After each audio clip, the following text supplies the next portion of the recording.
જય માતાજી, જય શ્રી કૃષ્ણ બધાને। પહેલાં તો કેમ છે બધાને મજામાં ને? જો આજે તો આપણે સવારમાં તો બ્લોગ બહુ ચાલુ ના કરી શકીએ, કારણ કે બેય અમે લોકો જોબ કરીએ છીએ। હું કરું છું ને એ કરે છે, એટલે સવારમાં તો કામે એટલું બધું હોય, ટિફિન નાન તેન ચા નાસ્તા કરીને 8:30 તો નીકળી જવાનું, એટલે બહુ ટાઈમ પણ નથી મળતો। પણ બપોરે કે સાંજે આપણે બ્લોગ ચાલુ કરી શકીએ છીએ, એટલે સોરી જો વહેલા મોડો બ્લોગ કોઈને આવતો હોય તો જોવામાં। મારો બ્લોગ જો સારો લાગતો હોય ને તો પ્લીઝ સબસ્ક્રાઈબ કરી દેજો પહેલાં તો, અને ફેસબુકમાં જાઓ હોય તો ફેસબુકમાંય કરી દેજો, અને ઇન્સ્ટાગ્રામમાં હોય તો ઇન્સ્ટાગ્રામમાં પણ મને ફોલો કરી દેજો। અને જો આજે તો આપણે ઇડલી અને એને મેંદુવડા ખાવા છે, તો આજ તમને ઇડલી અને મેંદુવડાની રેસીપી પણ સાથે આવશે। એટલે ઇડલીનું ખીરું તો આપણે પીસી નાખ્યું છે, પણ મેંદુવડાનું ખીરું આપણે 5 વાગે પીસશું। એટલે મેંદુવડામાં શું પલાળ્યું છે ને એ તમને કહી દઈશ। અને સાથે સાથે આજે મમ્મીએ પાછે તલ, એટલે તલનો અને વરિયાળીનો મુખવાસ પણ કરવાની છું, એટલે એ પણ પલાળી દઉં। એટલે અત્યારમાં જો આમ તો રવિવાર હોય ને તો થોડાક ફ્રી હોય સવારમાં, તો શાંતિ હોય બેસવાની, તો અત્યારે શાંતિ ન હોય, કારણ કે ઘડિયાળમાં વાગ્યા છે 1:30 થી 2, અને હજી તો હું આવીને પછી કચરા પોતા કર્યા અને ઘરનું થોડું ઘણું કામ પતાવી મૂકીને ગયા હોય, અને હવે થોડુંક સાંજની પ્રિપેરેશન કરી નાખીએ, પછી સાંજે આપણે હોય છે ટ્યુશન। એટલે સાંજે આપણે 6 થી 7:30 પાછું ફરીથી 1-1.5 કલાક માટે 2 કલાક માટે ટ્યુશન બાળકોને હોય છે, એટલે આપણે ફ્રી નથી હોતા। એટલે અત્યારે આપણે પ્રિપેરેશન થોડીક કરીને મૂકી દઈએ બધી વસ્તુની, એટલે સાંજે ફરીથી આપણે 8 વાગે શાંતિથી રસોઈ કરવા મળે। 8 સાડા 8 વાગી જઈશ રસોઈ કરતાં, અને જમવા બેસીએ ને તો 9:30 10 થઈ જાય છે। એટલે આપણે તો આખો દી શિડ્યુલ ટાઈટ જ હોય, એટલે બહુ વિડીયો અમુક વખત 7-8 મિનિટનો માળ ઉતરે છે, એટલે એવું છે। તો ચલો આગળ આપણે પ્રિપરેશન બતાવીએ કે શું કરીએ છીએ। આજે આપણે જમવાનું નથી બનાવવાનું। મારી એક ફ્રેન્ડ છે ને, એને ટ્યુશનમાં ગઈ હતી ને તો સવારમાં એને ઢોકળા મોકલાવ્યા એના છોકરા સાથે, ખાટિયા ઢોકળા કે રૂપલ મેડમને બહુ ભાવે તો લેતો જા। સવારમાં બિચારાએ બનાવી વઘારીને કમ્પ્લીટ કરીને મોકલા હતા। પછી સાથે બાજુવાળાએ જો વાટકી વ્યવહારમાં દાલ ફ્રાય જીરા રાઈસ મોકલાવ્યા છે, અને આ છે મમ્મી આપેલા તલ, એટલે એનો મુખવાસ કરવાનો છે। એટલે હમણાં પલાળું, કેવી રીતના પલાળું એ તમને કહું છું। આ છે સાંજે ઇડલી સંભાર માટે દાળ આજે ખરીદીને લાવી, દાળિયાની કોતરાવળ, અને મુખવાસમાં નાખવા વરિયાળી તો ફ્રીજમાં પડી છે, એટલે હમણાં કાઢું, અને સાથે ધાણાદાળ નાખવા લાવી છું।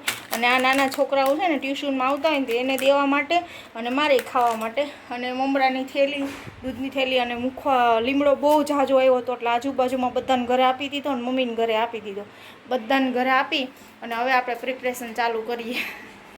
આપણે છે ને જો તલ લીધા ને એની અંદર હળદર નાખી છે, નિમક નાખ્યું છે, અને વરિયાળી લીધી ને એની અંદર હળદર ને નિમક નાખ્યું છે। અને હું હવે ક્યાં ઇન્ગ્રેડિયન્ટ અંદર નાખું છું જેનાથી મુખવાસ મસ્ત બને છે, તો એ એક એક્સ્ટ્રા નાખું છું। 1 ચપટી જેટલો જ, ખાલી આ 1 ચપટી એક જ છે, એટલે તમારે 2 ચપટી જેટલા સાજીના ફૂલ, એટલે કે આપણે જે સોડા વાપરીએ છીએ ને ખાવાના, એ સોડા છે, અને એમાં ભેરું નાખવાનું છે લીંબુનો રસ। બેયમાં લીંબુનો રસ છે એ વરિયાળી, અને બેયમાં થોડો થોડો નાખવાનો છે, 2-3 ચમચી। અને આમાં સાજીના ફૂલ નાખવાના છે, આમાં નથી નાખવાના। અને હવે છે ને આપણે જે પ્રમાણે પાણી જોશે ને થોડું થોડું પાણી ઉમેરી અને આપણે એને મિક્સ કરી દઈશું એકદમ લચપચતા। આ રીતના એકદમ ઘસીને મિક્સ કરવાના છે, એકદમ લચપચતા ભીના, કે જેથી એની અંદર નિમક અને લીંબુનો રસ છે ને ભળી જાય, એટલે ખાટો મીઠો અને એકદમ અંદરથી પોચો અને ક્રિસ્પી મુખવાસ બનવાનો છે આપણો। એટલે મુખવાસ શેકીશ ત્યારે પણ તમને કહીશ, અને મુખવાસ બની જશે પછી પણ બતાવીશ કે કેવો બન્યો છે ચાખીને। એટલે આ આપણે એકદમ મસ્ત ભીનો નહીં કોરો, પાણી ઘટતું હોય તો થોડુંક નાખવાનું। એટલે મારે ટોટલ છે ને 5 અડધી વાટકી જેટલું મેં પાણી નાખ્યું હશે, નાની એવી સેજ લચપચતો। અને લીંબુ તો તમારી પાસે હોય ને એ પ્રમાણે, મારી પાસે થોડાક હતા એટલે મેં 2-3 ચમચી જેટલું નાખ્યું છે। તમે વધારે નાખો તોય ચાલે, ખાટો મીઠો એકદમ મસ્ત થાય છે, અને ખાવામાં પણ બહુ સરસ લાગે છે। એટલે આ રીતના કરી અને એને ઢાંકીને 2 કલાક માટે મૂકી દઈશું આપણે। 2 કલાક પછી આપણે એને સૂકવશું। આ રીતના જો વરિયાળી પણ એ જ રીતના મિક્સ કરી દીધી છે, પણ એક ધ્યાન રાખજો, વરિયાળીમાં આપણે સાજીના ફૂલ કે આપણે જે પણ સોડા વાપરતા એ નથી નાખવાના, આની અંદર જ નાખવાના છે। લીંબુના ફૂલ બેયમાં નાખવાનું છે। આપણે જો સાંજની તૈયારી કરી લીધી છે, અત્યારથી બપોરે 2-2:30 વાગ્યા છે. તો આપણે છે ને ફોતરા વગરની ચણાની દાળ હોય ને, દાળિયા હોય ને, એને ફોતરા વગરના દાળિયા લેવાના, એ છાશમાં પલાળવાની. જો તમારી પાસે સૂકું ટોપરું હોય ને તો ટોપરું પણ છાશની અંદર પલાળી દેવાનું, એટલે મસ્ત ચટણી વ્હાઈટ થશે. આપણે જે વ્હાઈટ ચટણી ઇડલી એરી ખાઈએ નહીં, પણ મારી પાસે લીલું ટોપરું છે એટલે હું સાંજે એને સાથે પીસી નાખાય. અને આ છે મેંદુવડાનું પલાળેલું, આ છે અડદની દાળ, અને થોડાક માત્રામાં મુઠ્ઠી 1 ચોખા નાખવાના, અને એને પાણી વગરનું પીસવાનું અને પછી ફેટવાનું. એ સાંજે હું બતાવીશ. આ મેંદુવડાનું છે, અને સાથે સાથે આપણે છે ને આમાં ઇડલીનું ખીરું મૂકી દીધું છે સવારમાં જ પીસીને, એટલે આથો સરસ મજાનો આવી જાય. અને આ પણ બંને પલાળાઈ ગયા છે, એટલે આ બંનેને પણ આપણે પેક કરીને મૂકી દઈશું. ચાલો હવે બધા જમવા આપણે બેસી જઈએ જમવા. હેલો મિત્રો, જો આપણે છે ને ઉઠી ગયા છીએ, અને 4 સવા 4 ઉઠી ગયા હતા પાછા, થોડીક વાર લાંબા થયા. પછી ફટાફટ જો ઉઠી અને આપણે બનાવી નાખી છે વ્હાઈટ ચટણી. બહુ મસ્ત છે વ્હાઈટ ચટણી. આપણે બનાવી છે વ્હાઈટ ચટણી, અને એનો વઘાર કરી નાખ્યો છે. અને સાથે બનાવી છે લસણની ચટણી, તો એનો પણ આપણે વઘાર કરી નાખ્યો છે. લસણની ચટણીનો પણ જોવો છો કેવું ટેસ્ટર છે એનું. અને આ સાથે સાથે આપણે લસણની ચટણીનો વઘાર કરી નાખ્યો. થોડાક વાસણ પડ્યા છે ને, તો હારો ઉટકાઈ જાય, તો એ બધું પતાવી દો. અને હારે આપણે છે ને મુખવાસ પણ સૂકવી દીધો છે. જુઓ,